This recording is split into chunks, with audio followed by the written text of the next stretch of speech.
प्रिय छात्रों नमस्कार। एनसीईआरटी फिजिक्स कक्षा 12वीं में आपका स्वागत है। आज का हमारा टॉपिक है विद्युत विभव का भौतिक अर्थ। तो आज के हम वीडियो में जानेंगे कि विद्युत विभव आखिर होता क्या है। तो विद्युत विभव को समझने के लिए हमें अपने दैनिक जीवन की कुछ एक दो उदाहरणों को प्रस्तुत करना होगा। यदि हम सिंपल भाषा में बात करें तो विद्युत विभव किसी चालक पर धन आवेश को दर्शाता है। यदि किसी चालक पर जितना अधिक धन आवेश होता है उसे हम बोलते हैं कि वह चालक धनात्मक विभव पर होता है, और यदि किसी चालक पर ऋण आवेश होता है तो हम उसे बोलते हैं कि वह चालक ऋणात्मक विभव पर है। लेकिन फिर भी हम इसे कुछ और अधिक एक्सप्लेन करना चाहते हैं और उसके लिए हम अपने दैनिक जीवन के कुछ उदाहरण लेना चाहते हैं। इस टॉपिक से एग्ज़ाम में कोई भी क्वेश्चन नहीं आता है, लेकिन इसको समझने के लिए ये टॉपिक बड़ा ही इम्पोर्टेंट है, क्योंकि आपको विद्युत विभव ही नहीं पता होगा तो आगे का चैप्टर आपको समझ में नहीं आएगा। तो चलिए हम अपने दैनिक जीवन के कुछ उदाहरण लेते हैं। तो पहला हमारा एग्जाम्पल है पानी। पानी तो आप सभी जानते हैं। पानी के बारे में एक विशेषता है कि पानी को जब किसी ऊंचे तल पर गिराया जाता है तो पानी हमेशा निम्न तल में आने का प्रयास करता है। बहते बहते वह निम्न तल में आने लगता है। तो ये पानी की विशेषता होती है, और ऐसा इसलिए होता है क्योंकि वह अपनी पोटेंशियल एनर्जी को कम करना चाहता है, और जब हाइट कम होती है तो mgh के फॉर्मूले से जब हाइट कम होती है तो एनर्जी भी कम होती है, इसलिए वह अपनी निम्नतम ऊर्जा अवस्था में रहने के लिए ऐसा करता है। तो यहाँ से केवल हमें एक बात समझनी है कि पानी बहता है उच्च तल से निम्न तल की ओर। अब ये विभव से रिलेट करेंगे हम थोड़ी देर में, आपको थोड़ा पेशेंस रखना होगा। पानी बहता है उच्च तल से निम्न तल की ओर। अब इसको हम एक दूसरे चित्र के माध्यम से समझते हैं। यहाँ पर आपके सामने मैंने एक चित्र बनाया है। अब इस चित्र को आपको ध्यान से समझना है। यहाँ पर दो बर्तन आपके सामने हैं। पहला बर्तन है A और दूसरे बर्तन का नाम हमने दिया है B। बर्तन A की बात करें तो बर्तन A में पानी की मात्रा ज़्यादा है बर्तन B की तुलना में। एक बात आप क्लियर करिए, बर्तन A में पानी कैसा है? ज़्यादा है। किसकी तुलना में? बर्तन B की तुलना में। लेकिन बर्तन A चौड़ा है, इसलिए इसका तल थोड़ा सा नीचा रह गया। जबकि बर्तन B की बात करें तो इसमें पानी भले ही कम है, लेकिन ये बर्तन सक रहा है, इसलिए इसका तल ऊपर तक है, और बीच में लगी है टोंटी। इसका मतलब ये नल जो लगा है इसको अभी क्लोज किया गया है, बंद किया गया है। तो ना इसका पानी इधर जा सकता है ना इसका पानी इधर जा सकता है, अभी ये बंद है। ये आपको सेटअप समझ में आ गया होगा। अब इसमें पानी ज़्यादा है तो कायदे से इसका पानी इसमें जाना चाहिए। यदि नल खोलते हैं तो इसका पानी किस में जाना चाहिए? इस वाले बर्तन में। लेकिन एक्चुअली में ऐसा होता ही नहीं। जैसे ही हम नल खोलते हैं तो इसका पानी इसमें जाने लगता है। तो ऐसा क्यों हुआ? तो इसका साफ साफ ये है कारण कि पानी हमेशा तल के आधार पर बहता है। हमेशा पानी कैसा बहता है? तल के आधार पर। इसका मतलब ये है, पानी को ये मतलब नहीं होता कि किस बर्तन में ज़्यादा पानी है किस बर्तन में कम पानी है।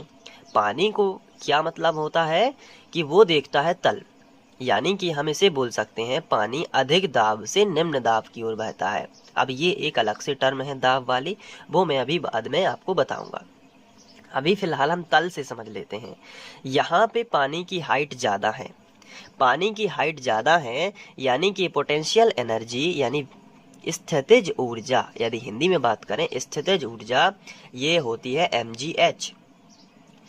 तो हाइट जो है उससे क्या होता है? हाइट यदि ज़्यादा है तो ऊर्जा भी ज़्यादा है, स्थितिज ऊर्जा U जो है वो ज़्यादा है। तो पानी या दुनिया का कोई भी पदार्थ अपनी निम्नतम ऊर्जा अवस्था में रहना चाहता है, तो पानी भी अपनी हाइट को क्या करना चाहता है? तो इसका आंसर है पानी अपनी हाइट को कम करना चाहता है। क्यों करना चाहता है? क्योंकि इससे उसकी ऊर्जा कम होगी और दुनिया का कोई भी पदार्थ अपनी निम्नतम ऊर्जा अवस्था में रहना चाहता है। इसलिए पानी उच्च तल से निम्न तल में आता है ताकि उसकी हाइट कम हो जाए। तो जैसे ही हम नल खोलते हैं तो पानी यहाँ से यहाँ पे बहने लगता है। अब यहाँ पे एक प्रश्न आता है कि ये पानी कब तक ऐसा बहता रहता है? क्या इसका तल ऊपर हो जाएगा तब? तो इसका आंसर है नहीं। पानी यहाँ से बर्तन बी से पानी बर्तन ए में तब तक चलता रहेगा जब तक कि दोनों के तल बराबर ना हो जाएं। एक स्थिति ऐसी आएगी, ये पानी नीचे आता जाएगा और ये ऊपर जाता जाएगा और ऐसी स्थिति में दोनों के लेवल बराबर हो जाएंगे। तो तब हम कहेंगे कि ये और दोनों के तल बराबर हैं, इसलिए ये स्थिर है, या इसे बोलते हैं कांस्टेंट। तो यहाँ पे इसे ये बोलते हैं वाटर लेवल। तो इसके आधार पर बहुत सारे काम किए भी जाते हैं, लेकिन हमें यहाँ से अब आप ये सोच रहे होंगे कि इसका विद्युत विभव से क्या कनेक्शन है।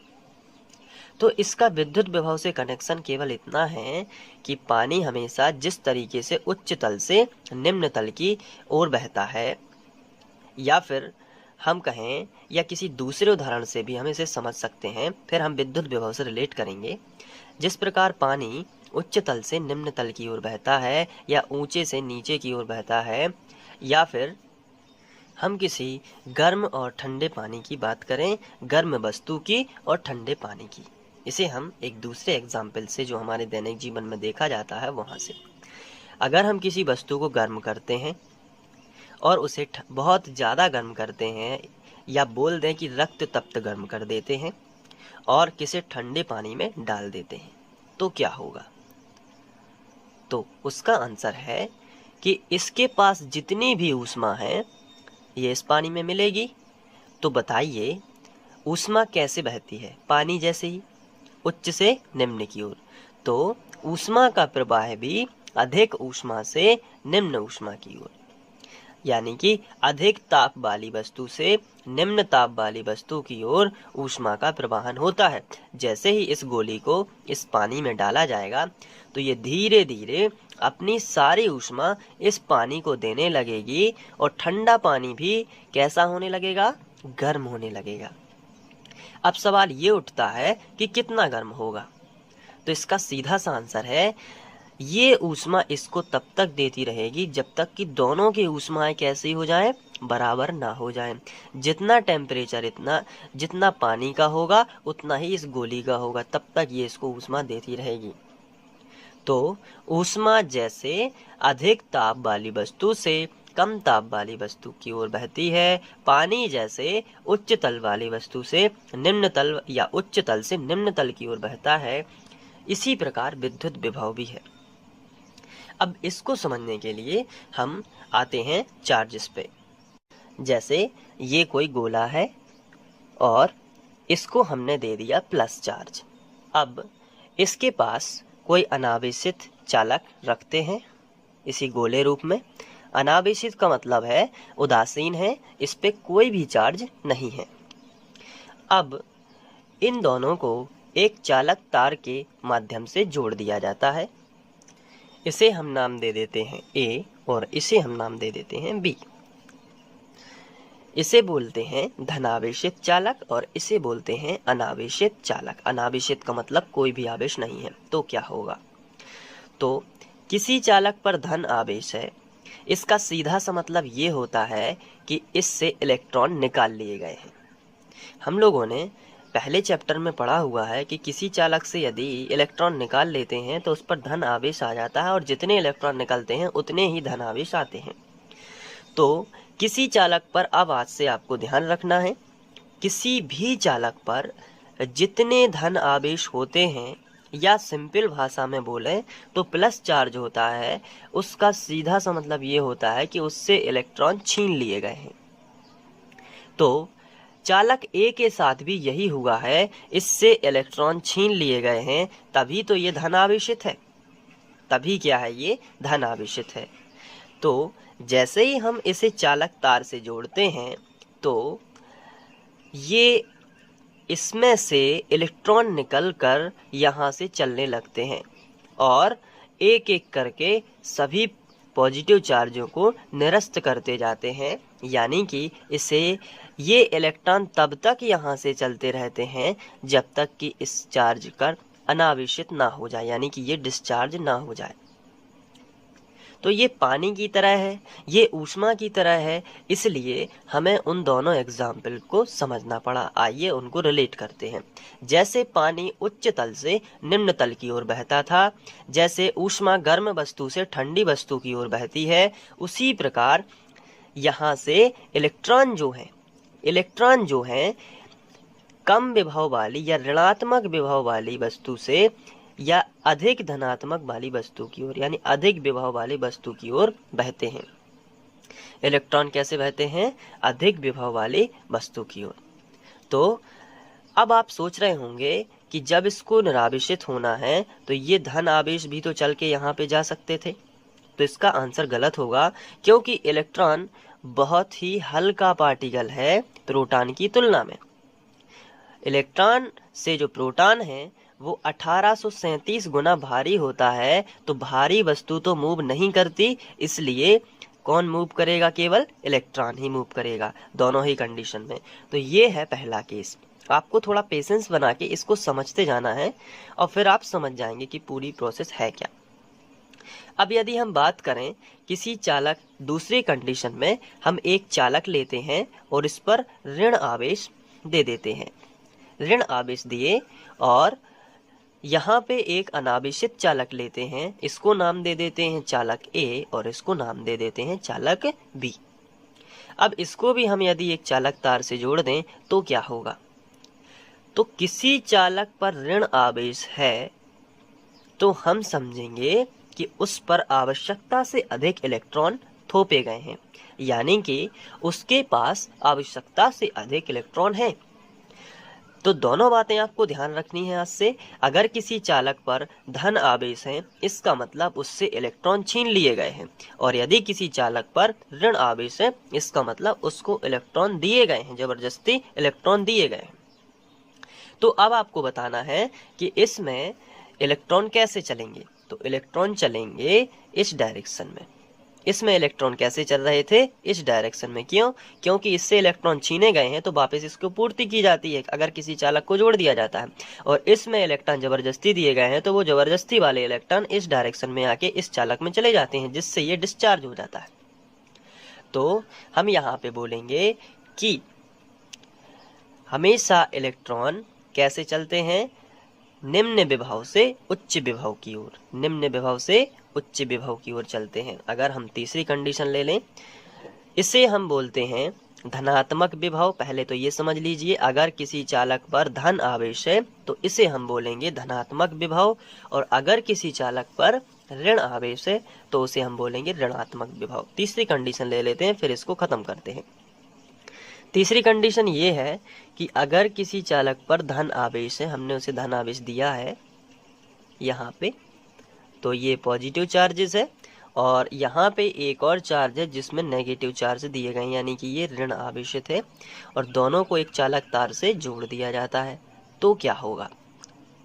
तो यहाँ पे मैं आपसे पूछता हूँ कि बताइए, इसमें इलेक्ट्रॉनों की कमी है या इलेक्ट्रॉन ज़्यादा है? क्या आप बता सकते हैं? इसमें धन आवेश क्यों है? क्योंकि इससे इलेक्ट्रॉन छीन लिए गए हैं, और इसमें इलेक्ट्रॉन ज़्यादा है क्योंकि ये माइनस है। तो बताइए इलेक्ट्रॉन किसके पास ज़्यादा है? तो आंसर है चालक बी के पास। किसके पास? चालक बी के पास इलेक्ट्रॉन ज़्यादा है। तो जब इन दोनों को कनेक्ट किया जाता है तो ये इलेक्ट्रॉन इस डायरेक्शन में चल के यहाँ चलते हैं, तो हमेशा इलेक्ट्रॉन निम्न विभव से उच्च विभव की ओर चलते हैं। तो अब आप समझ रहे होंगे कि विभव का मतलब क्या है। इलेक्ट्रॉन हमेशा निम्न विभव से उच्च विभव की ओर चलते हैं। तो अब आप समझ गए होंगे कि धन आवेश यानी कि उच्च विभव, जो कि मैंने सबसे शुरू में पहली लाइन आपको बोली थी, और ऋण आवेश का मतलब निम्न विभव। तो अगर किसी चालक पर धन आवेश है, जितना ज्यादा धन आवेश है उतना ही वह धनात्मक विभव पर है, उतना ही उसका विभव है। और अगर किसी चालक पर ऋण आवेश है तो हम उसे बोलेंगे कि वह चालक ऋणात्मक विभव पर है। तो बस यही है विभव और यही है इसका भौतिक अर्थ। तो यहाँ से यदि आपको पूछना होगा एग्जाम में तो यही पूछा जा सकता है कि इलेक्ट्रॉन कहाँ से कहाँ चलते हैं। तो इलेक्ट्रॉन हमेशा निम्न विभव से उच्च विभव की ओर चलते हैं और धन आवेशित चालक धनात्मक विभव पर होता है और ऋण आवेशित चालक ऋणात्मक विभव पर होता है। तो ये हो गया विद्युत विभव का भौतिक अर्थ। आशा करता हूँ कि आप लोगों को ये समझ में आ गया होगा। चलिए बढ़ते हैं आगे और जो क्वेश्चन एग्जाम में आने हैं उसी टाइप से हम एक एक करके सभी टॉपिक्स क्लियर करते हैं।